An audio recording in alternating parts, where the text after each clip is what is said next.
My name is Jessica, and I have been coming to New Hope consistently since January 2024. There was a period of time when my family was going through a really difficult challenge where we no longer went to church anymore. I probably was in grade school at that point. So when I was in high school, I was really struggling with a lot of things just personally. I was struggling with a lot of things emotionally. I had heard about God, I had heard about Jesus, but I thought it was like a thing for those people over there who know about him, or for those individuals who go to church. And I was like, well, that's for them. That's not for me.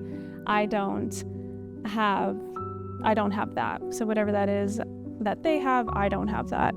I ended up finding myself in extremely harmful or abusive romantic relationships from when I was a teenager up until my early 20s, just repeating that pattern because I didn't know how else that I could address those needs in a way that was not harmful to me.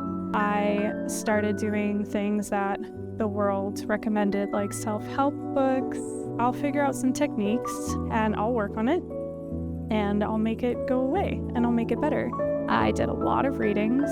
I acquired a lot of knowledge. It didn't get better, and it didn't make it go away. Okay, I thought that was it. That was not. I thought that was gonna fix it. That was not. Okay, what else can I do? So I had tried all these work on yourself things, all you need is yourself, be your own best friend, self-love, right? Love yourself, put yourself first, you take care of you. I had a moment where I hit an extremely low point, just personally and emotionally. I had gotten myself into yet another harmful relationship where I just felt so alone.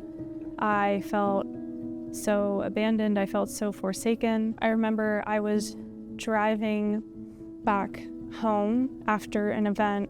I was on the verge of having an emotional breakdown, was just struggling because I was thinking, oh my goodness, how do I keep on finding myself in these situations where I surround myself with people or get in a relationship with someone who just so devalues me, my sense of worth or my sense of who I am. I remember driving past the Christmas lights in front of New Hope and seeing the light and thinking, wow, that looks so pretty, just the golden lights, and thinking, I wonder what that is. And I saw that it was a church and I was like, oh, that's nice. It's good that they put up lights, it's very pretty. And at a certain point in passing by, at some point I felt this call where I was like, it felt like a warmth that was emanating from the lights and even just a curiosity. So I had no idea about anything relating to this place. I had never talked to anyone here. Nobody ever invited me to come to New Hope.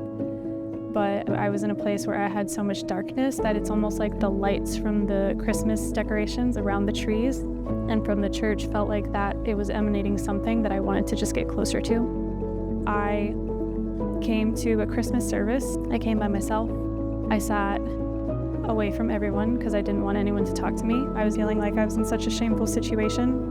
A little bit of time passed. I recovered from the fact that it was so weird that I did that. And then I came back in January, and when I would listen to the sermons, it's almost like there was something that just gripped my heart, and I don't quite know what it was, but when I came here, I felt like there was light, where when I stepped out or returned back to the way things were, it would be more of that darkness or that heaviness. There was a hole inside of my heart from all the things that had been going on with family dynamics and with things that we were struggling with prior, that the hole in my heart felt like it was just kept on growing bigger and bigger. And so that's the first time where I can remember recognizing that hole or that feeling of emptiness and just thinking about, okay, what in the world can I do to feel better, or to help that feel better, make that go away or make it not so heavy. I asked if I could actually talk one-on-one with a pastor just to be like, what is this Jesus thing? When I was talking to him, I remember I just said something along the lines of, but I just want to be loved. And he was telling me, but you are. And I was kind of struggling, like, what do you mean I am? Because all of these history that I have of these broken relationships, or these people that I was in a relationship with who harmed me and who were violent or hurtful to me and who were abusive, like, clearly I'm not loved, or I wasn't loved. I have proof that I wasn't loved. And He talked to me about how I'm wrong. That is not correct. And I am loved. And I'm loved by Jesus and through Jesus and because of him. He said to me, he's like, all you have to do is confess Jesus is your Lord and Savior. And he asked me, have you ever done that? And I said, no, I don't think I have. I'd been to church when I was little, but I don't actually think I'd ever said that and proclaimed that and made that my choice. No. And I remember Pastor Gary inviting me, would you like to do that? And I was like right now? He was like, yeah. And I was like, I don't need anything. I don't need to prepare or do anything fancy or get myself ready or make sure that I'm not so broken before I can do that. He said, no, we can do it right now. I noticed the changes in my life happening since then. I truly believe that it saved my life. I truly feel that he was reaching out to me and that he had seen that I was at that point where I didn't want to do this anymore and that he met my need and brought me back to life. It took me a while because I was like, I don't know about this whole Jesus stuff. I gotta get some buy-in, gotta make sure it's not like crazy cult people. I don't know. Even if I tried, it's impossible to ignore. And I see the fruits of that decision to confess him and to profess him as my Lord and Savior. And I see the fruits of my decision to come to New Hope consistently and engage with the church and serve and join a Hope group. And my life has not been the same since then. So I think I have a different light in my eyes. I have a different reason for waking up in the morning because it's not for me, but it's through him and it's to serve.